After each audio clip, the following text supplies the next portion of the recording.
¿Por qué las aguas son tan cristalinas aquí en Menorca? Pues por la posidonia. La posidonia, un hectárea de posidonia produce mucho más oxígeno que la selva amazónica.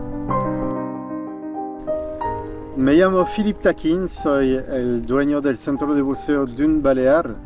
Dune Balear existe desde 25 años y somos especializados en la reserva marina del norte de Menorca.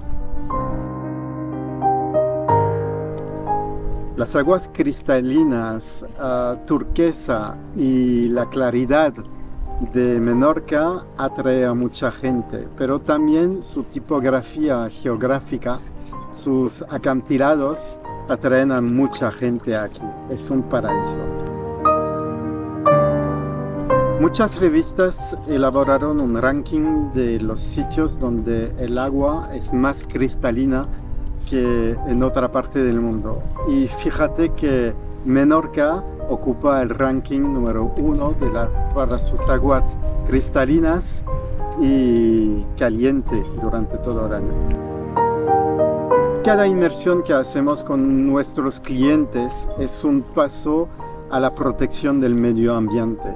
La protección empieza con la posidonia, pero también con la fauna que podemos encontrar bajo el agua. Cada año nos emocionamos a hacer una limpieza de playa o de un sitio de buceo. Y somos vigilantes también de la polución del medio ambiente.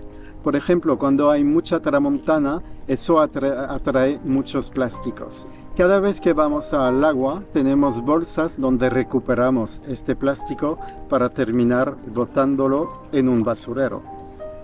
Somos un grupo de buceadores e instructores apasionados por el mar y sobre todo por Menorca y su preservación.